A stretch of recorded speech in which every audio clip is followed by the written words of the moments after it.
담도 3조 되었다 라는 주제로 26과 시험을 통해 성장하기라는 제목으로 가지고 오늘 말씀을 나누려고 합니다. 모든 시험은 선을 행할 수 있는 절호의 기회입니다. 영적으로 성숙해 가는 동안 모든 시험들이 잘못된 일을 할 만큼 옳은 일을 할 수도 있는 기회라는 것을 깨닫는다면 그것은 걸림돌보다 성장의 발판이 될 수가 있습니다. 저희가 작년서부터 우리가 코로나19로 고생당했잖아요. 그렇죠?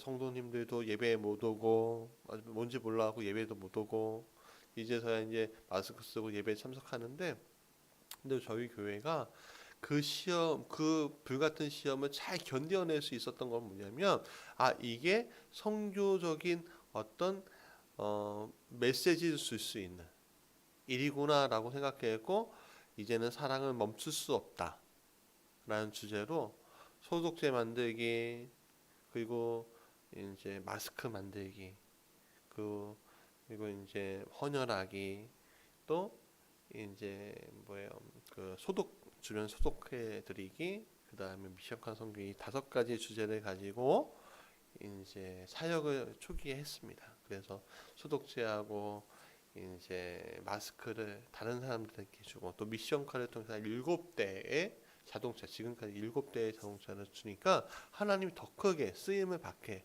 하시더라 이거죠. 그러니까 오늘 우리가 영적인 성숙, 그러니까 시험이 딱 왔을 때 그거에 대해서 굴복하지 않고 그런 잘못된 일들에 대해서 굴복하지 않고 옳은 일을 선택할 수 있는 기회라고 깨닫는다면 그게 성장의 발판이에요. 시험은 선택의 기회를 주는 거예요. 사탄은 우리를 파괴하는 중요한 도구로 시험을 사용하는 반면에 하나님은 그것을 우리를 성장시키는데 사용하고 싶어 하신다는 거죠. 우리가 죄를 짓는 대신 선을 행하기로 선택할 때마다 우리는 그리스도를 닮아 더욱 자라나게 된다는 거예요. 그것을 이해하기 위해서는 우리는 예수님의 성품의 특성들을 이해해야 하는데, 그분의 성품을 가장 집약적으로 나타내주는 것이 바로 성령의 열매에 대한 거예요. 갈라디아서 5장에 이렇게 말씀하십니다. 5장 22절부터 23절입니다. 그러나 성령의 열매는 기쁨, 사랑과 기쁨과 화평과 인내와 친절과 선함과 신실과 온유와 절제입니다. 이런 것들을 막을 방법이 없습니다 라고 되어 있어요. 9가지인데 이 9가지 특성을 확대된 게 대계명이고, 또 예수 그리스도에 대한 아름다운 묘사인 거예요.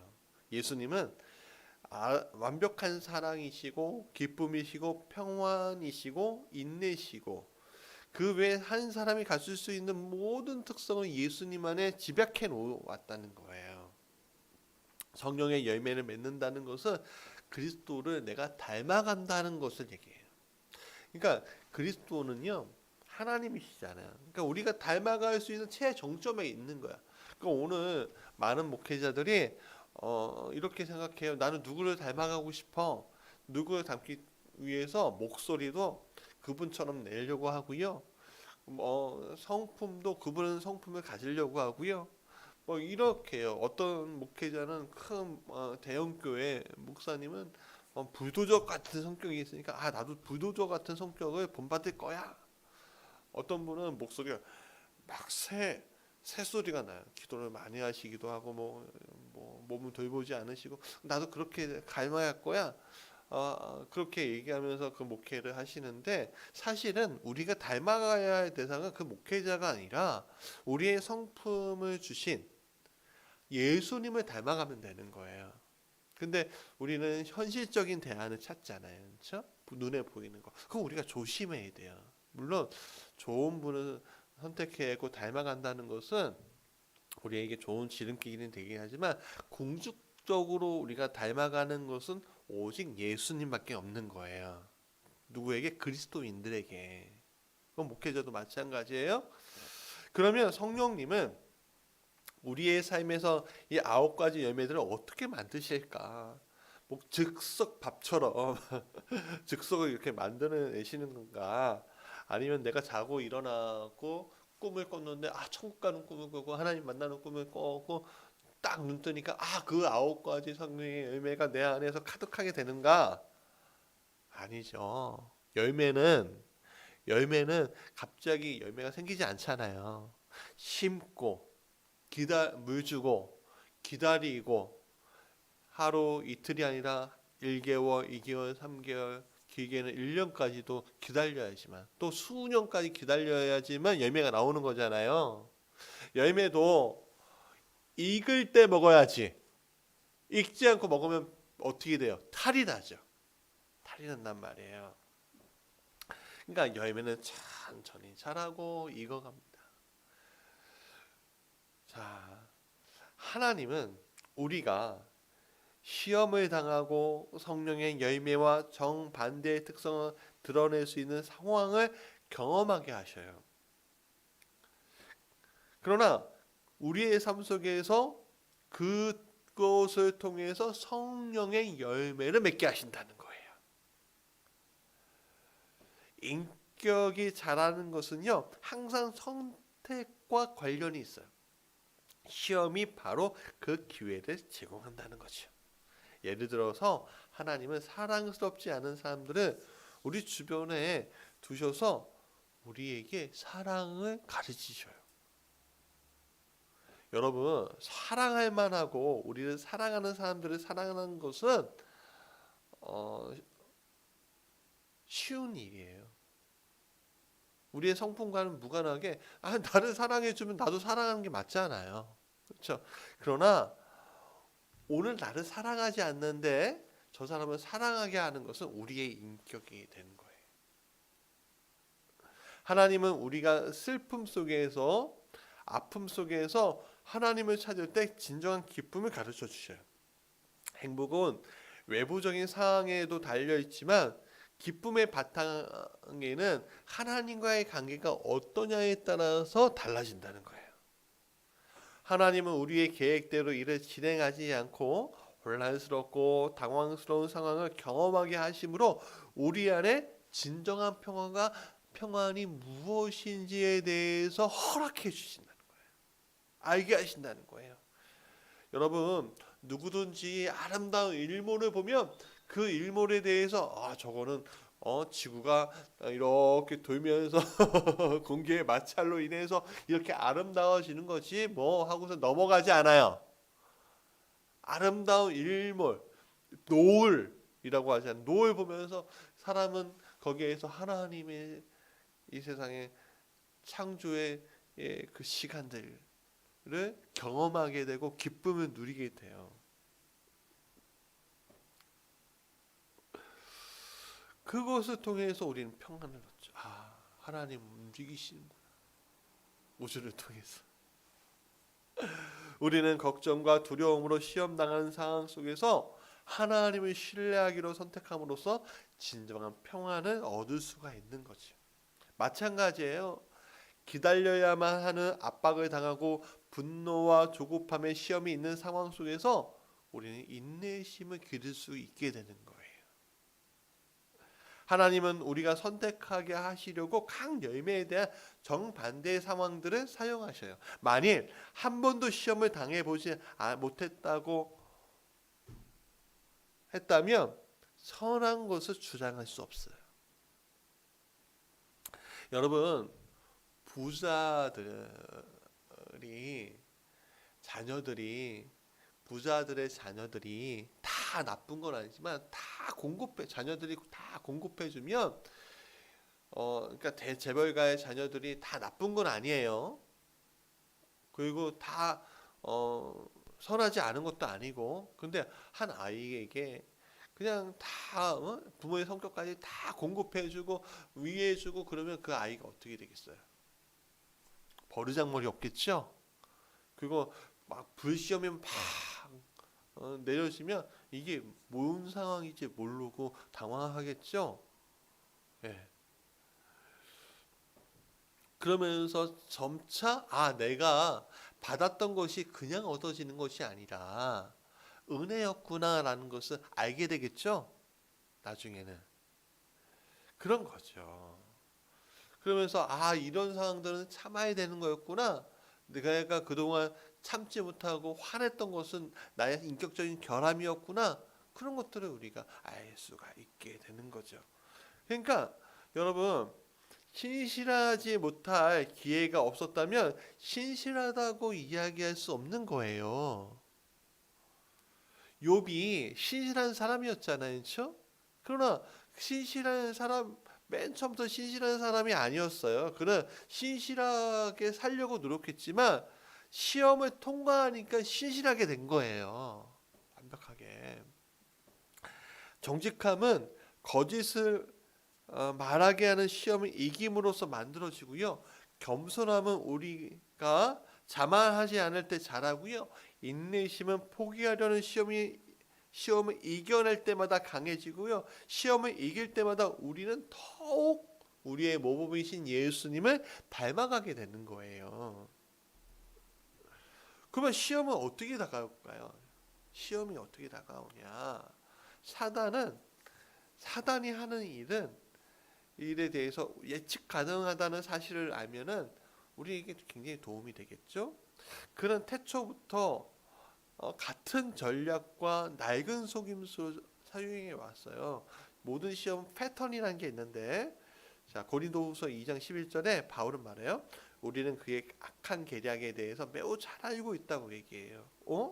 난 사단의 계획을 잘 모르는데 아니에요. 성경 안에 분명히 되어 있어요. 4단계 있는데요. 어떻게 돼 있냐면 아담과 하와의 와 예수님을 시험할 때 똑같이 했는데 첫 번째 단계에서 사단은요 우리 안에 욕구를 일으켜요. 나는 뭔가 하고 싶어. 돈을 벌고 싶어. 무엇을 원해. 명품 백을 원해. 나는 내 저거를 쟁취하고 싶어. 어떤 산업을 쟁취하고 싶어. 어떤 이성을 쟁취하고 싶어. 그것들을 성적으로 어떻게 대상화하고 싶어. 그런 여러 가지 욕구들이 막 불러 일으키는 거예요. 예. 그것을 어떻게 하면 내가 당한 만큼 복수하고 싶어. 저 사람은 내가 통제하고 싶어 하는 제약된 요구일 수도 있고요. 사랑, 명예, 즐거움을 누리려는 욕구 같은 것도 있어요. 정당하고 정상적인 상황으로도 우리의 욕구를 일으켜요. 오버하게 만들죠. 시험은 사탄이 우리에게 악한 요구를 충족시키게 하거나 충족 이상의 것들을 요구하려고 해요. 정당한 욕구를 잘못된 방법으로 잘못된 순간에 충족하라고 제안할 때 시작이 되는 거예요. 내가 사랑하는 이성이 있어요. 그 이성을 만날 때 이 이성을 너무나 빨리 가져가고 싶어 하는 욕망들이란 게 있단 말이에요. 하나님 우리에게 혼인관계를 허락해 주셔서 혼인하고서 너의 욕망을 그 배우자에게 풀어라라고 그 길을 알려주셨는데 우리의 욕망은 그것보다 더 전에 우리의 욕망을 해결하라 라고 사탄은 계속 이야기하는 거죠. 그게 괜찮아. 남들도 다 하는데 좀 살아보고서 결혼해야 되는 거 아니야?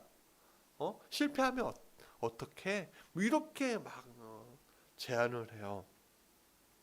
그게 지름길처럼 보이지만 유혹이에요. 사탄은 속삭여요. 야, 너는 그것을 받을 만한 자격이 있고, 야, 재밌어. 그리고 위로를 줘. 너를 기쁘게 할 거야. 기쁘는데 더 기쁠 거야. 뭘 더 요구해요. 우리는 시험이 우리 주위에 놓여 있다고 하지만 하나님은 우리 안에서부터 그 시험이 시작이 된다고 얘기해요. 무슨 말인지 아시겠죠? 그러니까 어떤 사람은 너무 아름다운 사람을 보면은 그 사람이 그러니까 예를 들어 어떤 여성이 미니스커트에 가슴이 이렇게 패인 옷을 딱 입었어요. 너무 이쁘게. 그러면 그것에 대해서 이 어떤 남자들이 범죄하면은 이 남자들이 뭐라고 얘기하냐면 가부장적인 사회에서 뭐라고 얘기하냐면 저 여자가 원인 제공했어요. 어떻게 여자가 조신하게 다니지 않고 저렇게 다니니까 우리에게 성적인 욕구가 불러 일어나고 그 저 사람은 범하게 된 거예요. 그렇게 사람들이 자기를 정당화하는데 사실 예수님은 하나님은 그렇게 얘기하지 않으시는 거예요. 너의 마음 자체가 나쁜 마음이 있으니까 그 일을 잘못되게 보는 거야. 라고 하신다는 거예요. 예. 우리의 내적인 욕구가 없다면 시험은요 우리의 관심을 끌 수가 없어요. 예를 들어 아까 전에 얘가 조금 과하긴 하지만 그 여성을 봐도 내가 바쁜 일이 있으면 그냥 지나갈 뿐이지요. 그렇지 않아요? 내가 시간이 늦었어. 시간이 늦었어. 여성을 봐도 그냥 그런가 보다 하고 넘어갈 거 아니에요.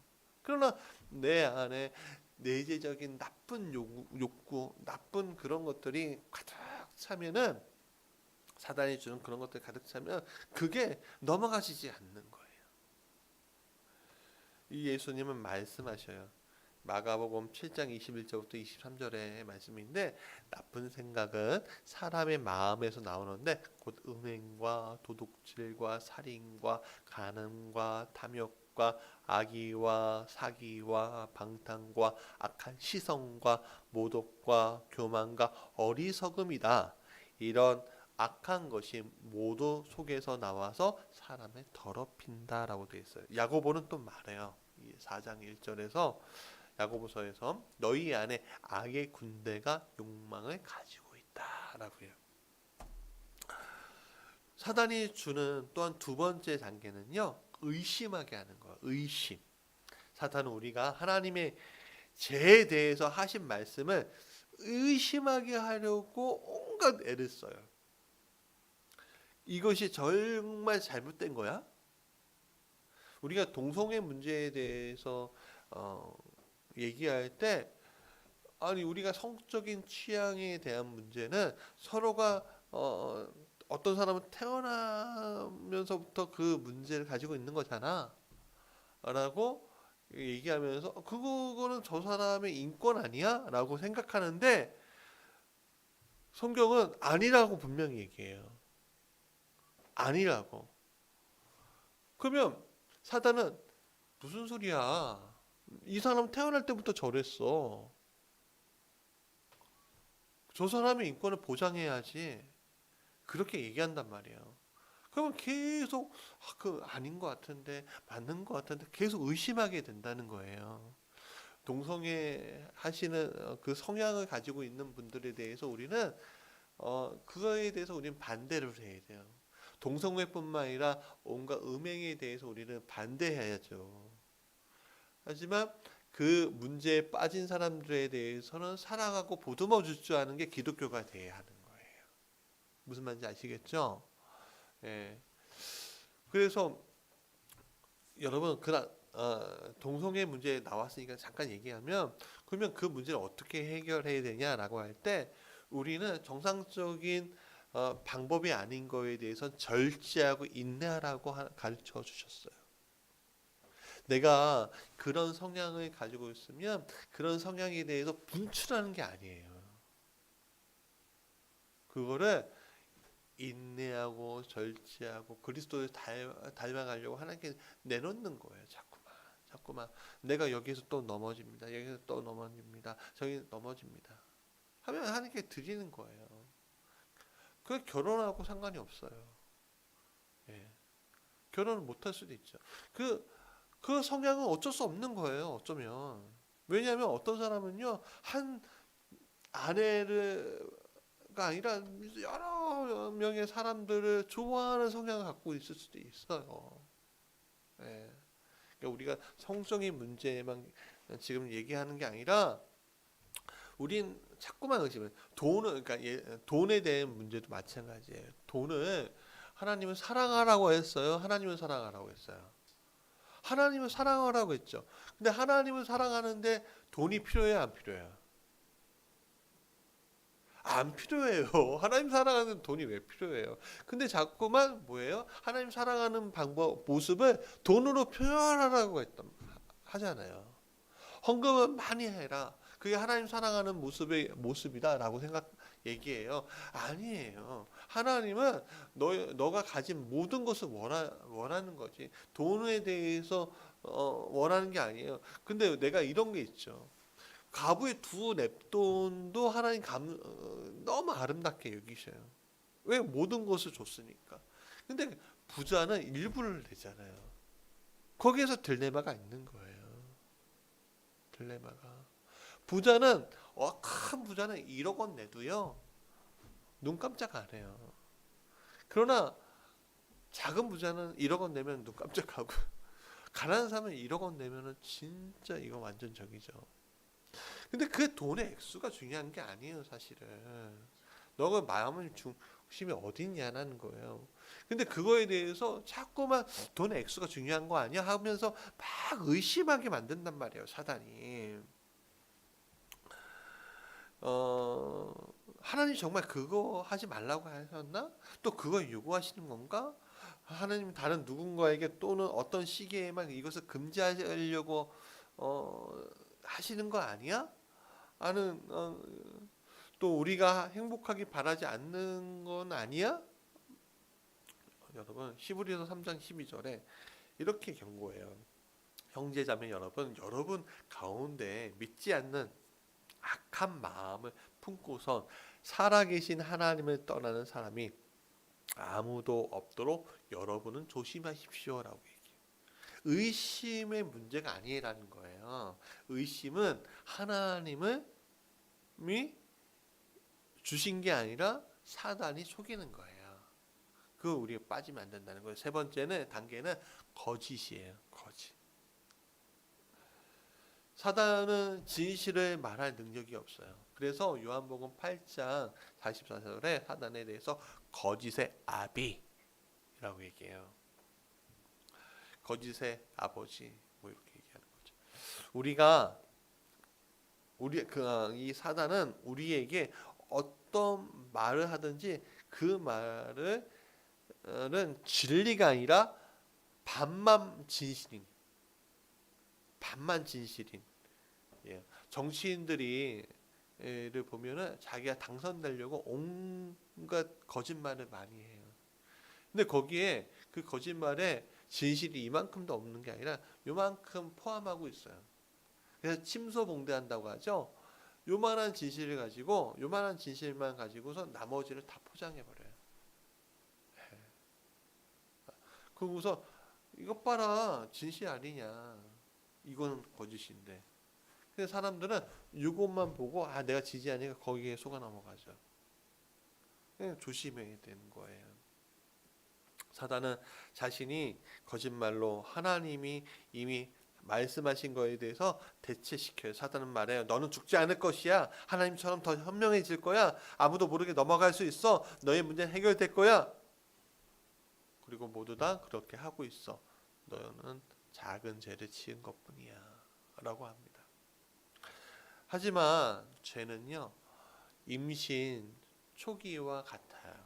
임신 초기에는 3개월 되면은 알아야 몰라요. 4개월 되면 알아야 몰라요. 5개월, 6개월 이렇게 지나가지 않아요. 마지막 순간에 아이가 8개월, 9개월 돼서 확 커지는 거죠. 그렇지 않아요? 그러니까 죄는 그렇다는 거예요. 죄는. 네 번째 단계는 불순종하라는 거예요. 불순종하게 만들어요. 결국 우리는 머릿속으로 하던 생각들을 실체로 옮기게 될 거예요. 처음에는 그저 생각이었던 것이 행동이 돼버리는 거예요. 우리의 관심을 끈 그 무엇에 넘어가는 거예요. 우리는 사단의 거짓을 믿고 야고보가 경고했던 덫에 걸린 거예요. 야고보서 1장 14절부터 16절에 사람이 시험을 당하는 것은 각각 자기의 욕심에 이끌려서 꾀임에 빠지기 때문이다. 욕심이 잉태하면 죄를 낳고 죄가 자라면 죽음을 낳습니다. 나의 사랑하는 형제자매 여러분 속지 마십시오라고 얘기해요. 그렇다면 이 네 가지 사단의 그 단계들을 속이는 단계들을 어떻게 하면은 시험을 이길 수 있을까? 처음에는 그 시험이 어떻게 다가오는지를 아는 것 자체가 도움이 돼요. 그러나 시험을 이겨내기 위한 몇 가지 구체적인 단계들이 있어요. 첫 번째는 두려워하지 말라는 거예요. 많은 그리스도인들이 시험을 넘어서지 못한다는 것에 대해서 굉장히 죄의식을 갖고 시험을 받는다는 생각에 대해서 두려움으로 의기소침하고 있는데, 그들은 단지 시험 받는다는 것만으로도 부끄러워합니다. 이것은 성숙함에 대한 오해예요. 우리는 절대로 시험을 해서 벗어날 수 없어요. 어떤 면에서 우리는 시험을 칭찬으로 여길 수 있어요. 사탄은 그의 악한 뜻을 따르는 사람들을 시험하지 않아요. 그들은 이미 그의 것이기 때문에 그래요. 거짓의 아비의 자식들이기 때문에 그렇다는 거예요. 우리가 시험 받는 것은 우리가 약하거나 세상적이어서가 아니라 사탄이 우리를 싫어하기 때문이에요. 또한 시험은 타락한 세상에 살고 있는 인간으로서 당연히 경험할 수밖에 없는 거예요. 자꾸만 제가 굴에도 밤에 안 가려고 하거든요. 왜냐면 자꾸만 땅을 쳐다보게 해요. 땅은 뭘 쳐다보냐면 이상한 그 요만한 그 명암 크기의 이상한 아가씨들이 사진들이 이렇게 있어요. 오세요 하는 거죠. 그러면서 그거 보면서 끌려가면은 시험 게 아니라 그거 보면서 참 안타깝다 하고 쭉 지나가면 되는데 자꾸만 그거에 대해서 끌리게끔 만들어줘요. 그러니까 보는 것을 또 조심해야 돼요. 보는 것을. 그러면서 그 보는 것에 대해서 시험 당하는 것에 대해서 우리는 계속 거부하고. 그런 마음이 왜 생기냐면 세상에 우리가 살고 있기 때문에 그런 거예요. 세상에. 왜 그렇게 하냐면 사탄이 계속 주는 거예요. 우리를 싫어하니까. 너 제약에 빠져야지. 그러니까 우리가 그런 걸 경험하는 거예요. 그러니까 그것에 대해서 그거 보고서 갑자기 마음이 막 그런 거에 대해서 놀라거나 충격을 받거나 낙담하지 마세요. 누구나 다 가지고 있는 욕구와 욕정이란 게 있어요. 예. 그걸 우리가 그리스도의 은혜로 파는 거죠. 시험을 피할 수 없다는 사실을 우리가 현실적으로 받아들여야 돼요. 돈 같은 것도 마찬가지잖아요. 돈, 권력 계속 취하고 싶은 게 인간의 본능이에요. 예. 목회자들도 마찬가지예요. 목회자들도 이제 어느 정도 교회가 성장하고 어느 정도 건축이 또 하고 이제 뭐 세상 가운데 막 선한 것들이 더 드러날 수 있게끔 하나님께서 다 해주셔서 더 좋은 예배당, 더 사람들이 몰려오는 것을 꿈꿔요. 그 어느 순간에는 나누고 또 나눠야 되는데 더 큰 곳에 한꺼번에 모여갖고 예배드리는 게 더 하나님을 기쁘시게 하는 것처럼 거짓된 나비가 와하고 해요. 그거 조심해야 돼요. 조심해야 돼요. 내가 다 해결할 수 있다. 내가 다 이걸 포용할 수 있다. 그게 거짓말이에요. 그 영혼들, 놓친 영혼들은 저 같은 작은 교회야 하나님이 허락해 주신 영혼들이 몇몇 안 되기 때문에 그분들을 위해서 내가 기도하지만 놓칠 사람들이 많이 없지만 1달란트 받은 거 그냥 1달란트 묻어두지 않고 2달란트 만들려고 노력하지만 10달란트 100달란트 받은 사람들은 또 놓치면은 얼마나 많겠어요. 그만큼 더 큰 책임이 있는 거죠 사실. 근데 더 원해요. 더 할 수 있다고. 예수님은 흩으셨는데 참 마음이 아프죠. 자, 우리는 시험을 절대 피할 수 없습니다. 성경은 너희가 시험을 받을 때라고 말하지 만일 너희가 시험을 받으면이라고 얘기하지 않아요. 고린도전서 10장 13절에 이렇게 말씀하셔요. 여러분은 사람이 흔히 겪는 시련밖에 다른 시련을 당한 적이 없습니다. 하나님은 신실하십니다. 여러분이 감당할 수 있는 능력 이상으로 시련을 겪는 것을 하나님은 허락하지 않으십니다. 하나님께서는 시련과 함께 그것을 벗어날 길도 마련해 주셔서 여러분이 그 시련을 견뎌낼 수 있게끔 해 주십니다. 시험을 받는 것은 죄가 아니에요. 예수님도 시험을 받으셨어요, 안 받으셨어요? 예, 그러면 예수님 죄를 지었어요, 안 지었어요? 안 지었죠. 예, 그 시험에 넘어가지 않으면 죄가 아닌 거예요. 아까 전에 야한 캘린더 이렇게 봐도 아 그렇구나 하고서 그냥 넘어가면은 죄가 아니잖아요. 그렇죠. 근데 거기에 대해서 자꾸 생각하고 뭐하고 하면은 죄인 거예요. 다른 사람들이 땅을 투기했고 집에 투기했고 돈을 버는 거에 대해서 자꾸만 나도 아우 돈 벌고 싶어, 나도 투기하고 싶어, 나도 따라가고 싶어, 막 그 욕구를 불러일으키고 또 이렇게 하고 뭐하고 내가 살아가고 기도하고 있는 어떤 집사님이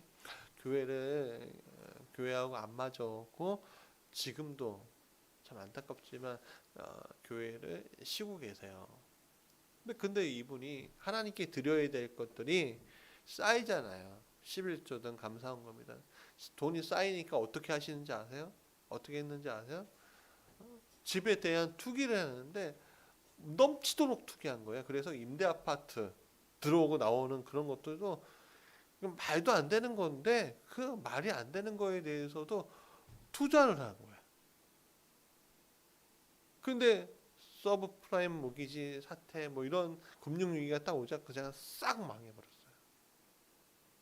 그러면서 이제 자신의 그 처지에 대해서 비관도 하게 되고 어려움도 당하게 되고 그런 거에 대한 부분들을 계속 마음속에 품고 있으셨었어요.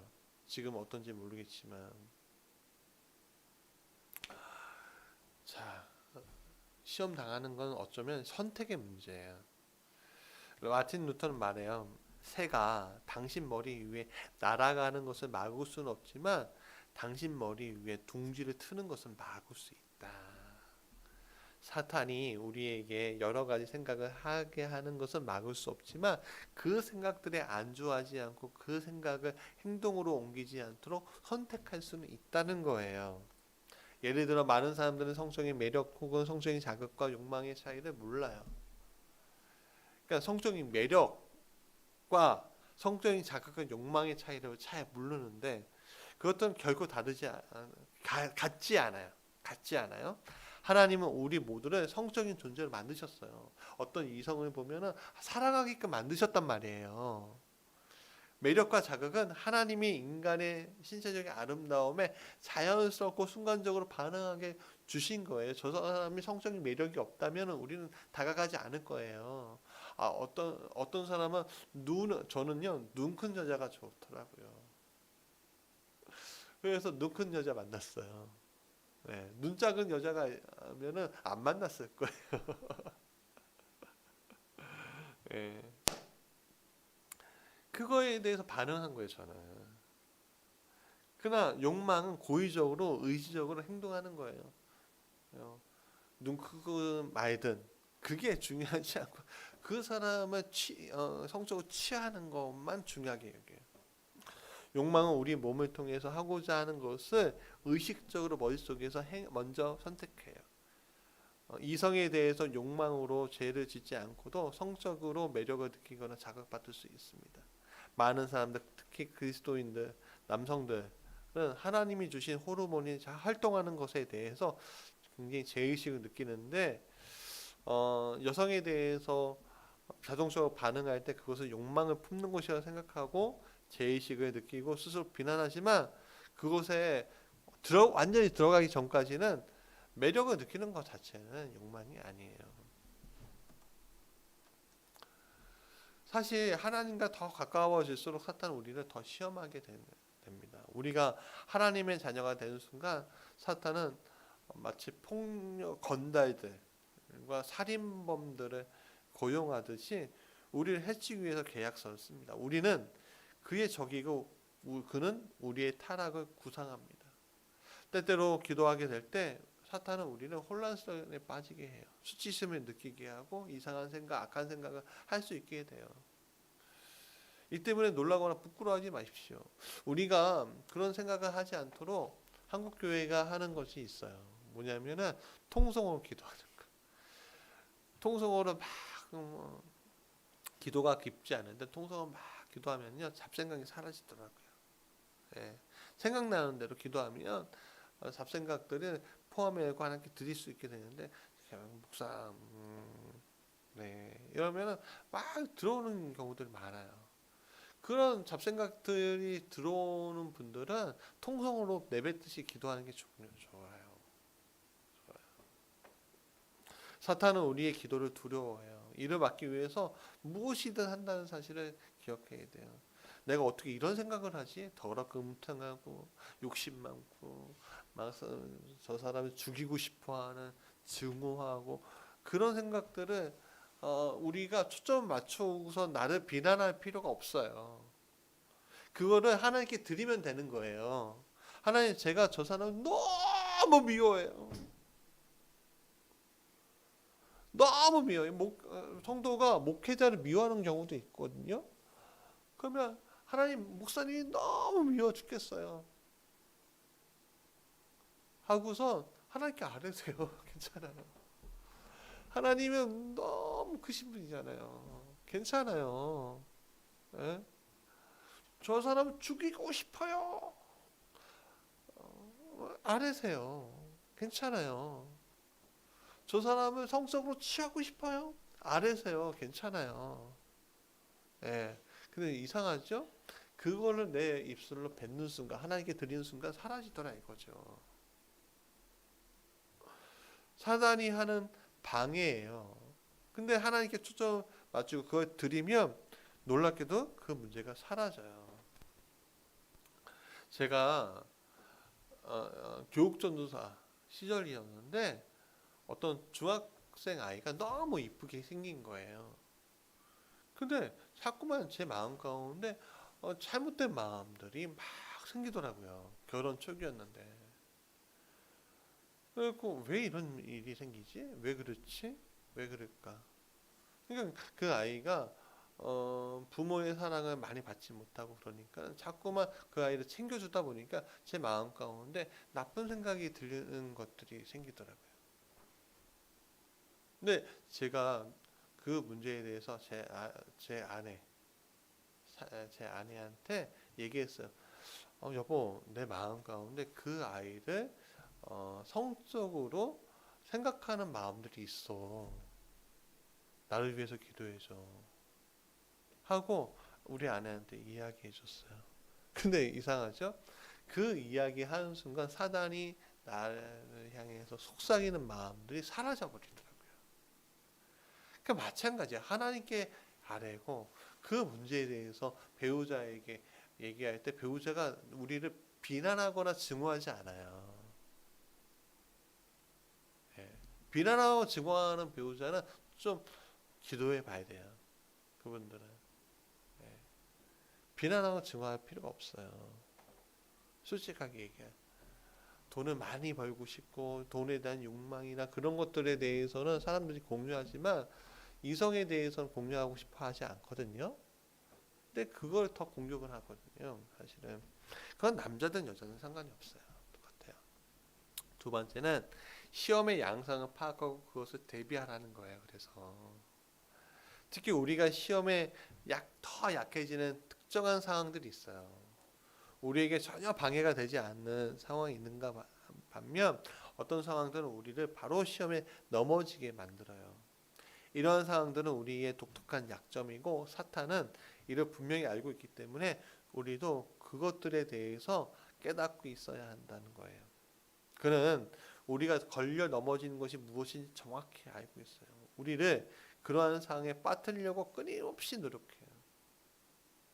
베드로는 경고합니다. 깨어 있어라. 악마는 덤벼들 자세를 취하고 있고 너희가 잠시 한눈 파는 상황을 포착하고 있다고 베드로전서 5장 8절에서 말해요. 우리에게 물어봐야 돼요. 너는 언제 시험에 약하냐? 나는 언제 시험에 약한가? 무슨 요일에 내가 시험에 약해? 하루 중에 어느 시간대야? 어느 곳에서 나는 가장 많은 시험을 당하지? 직장에서, 집에서, 이웃집에서, 운동하는 곳에서, 또 어떤 취미생활하는 곳에서 약한 거 아니야? 그러면 내가 최고로 시험 당할 때 나와 함께 있는 사람은 누구야? 내 친구들이야? 동료야? 낯선 사람들이야? 혼자 있을 때야? 이런 질문도 가능해요. 그럼 나를 가장 시험에 들게 하는 상황이 뭐야? 외롭거나 지치거나 우울하거나 스트레스 받을 때야? 많은 사람들은 스트레스 받을 때 여러 가지 방법을 하는데 어떤 사람은 많이 먹는 걸로 해요. 폭식함으로 스트레스 해결하려고 하고요. 어떤 사람은 거부함으로 해결하려고 하고요. 어떤 사람은 무엇을 취하는 거나 아니면 이런 걸로 아니면 상처를 받거나 분노하거나 걱정하거나 큰 성공 거두었거나 영적 충만한 후이거나 오히려 또 영적으로 충만한 후. 그러니까 우리가 그런 거 있잖아요. 우리가 막 기도회에 부흥회를 하면은 부흥회 한 3일 동안 뜨겁게 기도하면은 내 안에 있는 막 불타는 그 욕망 덩어리가 다 제거된 줄 알아요. 그리고 우리의 문제가 다 해결된 줄 알아요. 그래서 집에 딱 가니까 애가 게임하고 있으면 이렇게 얘기하죠. 야 이놈의 자식아! 라고 하잖아요. 그런 마음이에요. 영적으로 충만한 후에도 시험은 와요. 우리가 받는 시험의 양상을 파악하고 그러한 상황을 가능한 한 피할 준비를 해야 합니다. 성경은 계속해서 예측하고 시험에 직면할 준비를 하라고 분명히 말하고 있어요. 그래서 마귀가 틈을 타지 않게 틈을 타지 못하게 하라고 바울은 예배소서 4장 27절에 얘기해요. 현명하게 계획을 세우고 현명하게 계획을 세우면 시험을 덜 부딪힐 수가 있죠. 잠언에서 이렇게 얘기합니다. 16장 잠언 4장 26절부터 27절인데 발 디딜 곳을 잘 살펴라. 내 모든 길이 안전할 것이다. 좌로든 우로든 빗나가지 말고 악에서 내 발길을 끊어버려라 라고 했어요. 잠언 16장 17절에 악을 떠나는 것은 정직한 사람이 가는 큰 길이니 그 길을 지키는 사람은 자기의 생명을 지킨다라고 얘기했어요. 그런 다음에 하나님의 도우심을 구하라는 거예요. 하나님의 도우심. 여러분, 우리가 갑자기 아플 때 어디를 가죠? 병원을 가는데 병원이 보통 병원 낮에만 있잖아요. 그러면 보통 병원 못 가잖아요. 그럼 어떻게 해요? 119 불러서 응급실로 가잖아요. 응급실은 24시간 열려 있는 곳이잖아요. 천국이 그런 곳이라는 거예요. 하나님은 우리가 시험을 이기기 위해 도움을 요청하기 기다리고 계셔요. 그래서 시편 50편 15절에 재난의 날에 나를 불러라. 내가 너를 구하여 줄 것이고 너는 나에게 영광을 돌리게 될 것이다 라고 얘기해요. 우리 도와주세요. Mayday, help me. 시험이 닥치면요, 우리는 긴 대화를 나눌 여력이 없죠. 아니, 우리가 갑자기 무인도에 표류하게 됐는데 비행기가 이렇게 지나가요. 아니면 배가 이렇게 지나가. 그럼 우리가 우리의 사정을 막 아뢰면서 미사오 요구하면서 우리가 이런 줄 아시죠? 그렇게 해요? 이렇게 표현이 됐어요. 아니죠. 먼저 외치고 살아야 되잖아요. 먼저 외쳐야 되는 거예요. 도와주세요. 목소리 크게 막 손을 흔들면서 우리가 여기 있어요. 좀 봐주세요. 그러잖아요. 그냥 소리치면 되는 거예요. 그래서 하나님 앞에 저 이런 문제가 생겼어요. 다윗도 다니엘도 베드로도 바울도 수천만 명의 우리 수억의 지나왔던 많은 믿음의 선배들도 이런 즉각적인 기도를 했어요. 성경은 도움을 구하는 우리의 기도에 대해서 반드시 응답받는다고 보장합니다. 왜냐하면 예수님은 우리의 고통을 함께 아파하시기 때문입니다. 예수님도 같은 시험을 당했어요. 히브리서 4장 15절에 우리에게 있는 대질상은 우리 연약함을 채울하지 아니하는 자가 아니요 모든 일에 우리와 한결같은 시험 받는 자로되 죄는 없으시다 라고 했어요. 하나님이 우리와 시험을 이기도록 도와주시려고 기다리고 계신다면 왜 우리는 더 자주 그분에게 도움을 요청하지 않을까요? 솔직히 말하면 때때로 우리는 도움받는 것을 원치 않아요. 그대로 냅두세요. 잘못된 것을 알면서도 우리는 시험에 빠져요. 저도 마찬가지예요. 근데 그 순간 우리는 우리 자신에게 무엇이 더 좋은지를 하나님보다 더 잘 안다고 생각해요. 이건 내가 이렇게 하지. 어떨 때는 우리가 너무 부끄러워서 요청도 못해요. 하지만 하나님은요, 우리가 계속 그분에게 되돌아간다고 해서 회개한다고 해서 자꾸 화를 내시거나 지루해하지 않거나 조급하지 않아요. 이 녀석이 열매가 익어가고 있구나 그러죠. 열매가 익어가고 있구나. 히브리서 4장 16절에 그러므로 우리는 담대하게 은혜의 보좌로 나아갑니다. 우리가 은혜의 보좌가 뭐예요? 내가 어떻게 해요? 내가 의로워서 가는 게 아니에요. 은혜의 보좌는 은혜 때문에 가는 거예요. 그 은혜의 보좌를 담대하게 간다는 거예요, 우리가. 왜? 하나님이 용서해 줄 것을 아니까. 그리하여 우리가 자비를 받고 은혜를 입어서 제때에 주시는 도움을 받도록 합시다 라고 얘기해요. 한 번 시험에 빠졌어요. 회개해요. 두 번 시험에 빠졌어요. 회개해요. 세 번 시험에 빠져서 회개해요. 자꾸만 가는 거예요. 시험에 빠질 때마다. 해결될 때가 있고 안 될 때가 있고 해결될 때가 있고 안 될 때가 있지만 해결이 될 수 있게끔 하나님께서 계속 기회를 주시는 거예요. 근데 끝까지 그 하나님 시험할 필요가 있어요, 없어요? 시험하는 사람도 있는데 그러면 완전히 망하는 거예요, 나중에는. 여러분, 하나님 시험한다고 이번에 LH 사건이 일어난 이유가 그거예요. LH 직원들이요, 맨 처음에 땅을 조금 투기해 봤어요. 자기네들이 보상을 많이 받을 수 있는 방법 투기해보고 우선 다른 사람 이름으로 시작해보고 했는데 성공한 거야. 돈을 많이 번 거예요. 그래 아무 문제가 없네. 그러니까 더 크게 하고 가족의 친척까지 다 하고 그 다음에 자기 이름으로 딱 하고 또 무슨 일타 강사해 일타 이거 사십시오. 수십만 원 받고 그렇게까지 가고 하다 보니까 나중에는 어떻게 확 터져갖고 다 어떤 사람은 두 명인가 세 명인가 벌써 자살했어요. 우주선은 이렇게 국민에게 죄송합니다. 터지게 돼 있다니까요. 언젠가는 고름은 터져야 돼 있어요. 우리가 어떤 시험을 이기기 위해서 하루에 200번, 300번, 400번 도움을 요청한다고 해도 하나님은 기꺼이 자비와 은혜를 베푸실 겁니다. 그러니까 담대히 가라 이거예요. 옳은 일을 하기 위한 힘을 달라고 해야 돼요.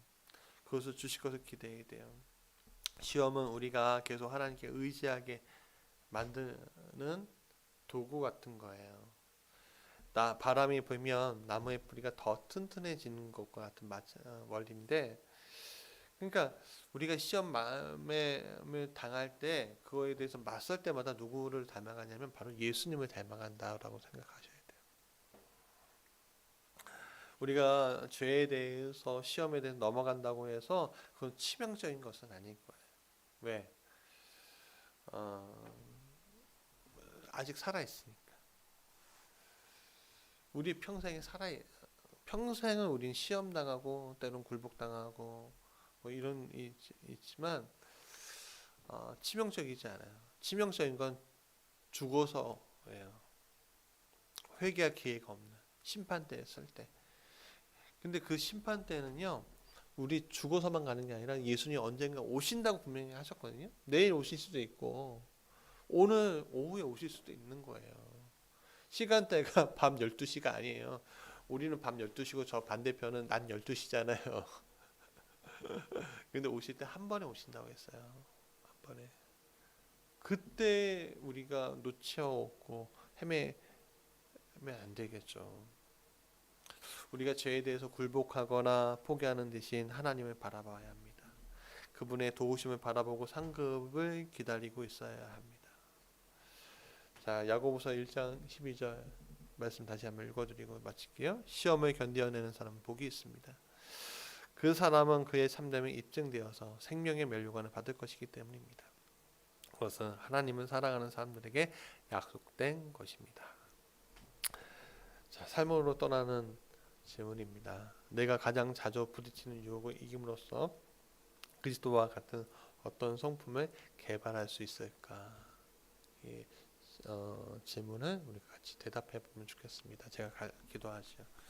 하나님, 자꾸만 우리가 시험 당합니다. 시험 당할 때마다 회피하거나 도망가거나 무서워하거나 부끄러워하거나 하는데 주님, 그것을 맞설 수 있는 용기를 주님 안에서 찾게 하여 주옵소서.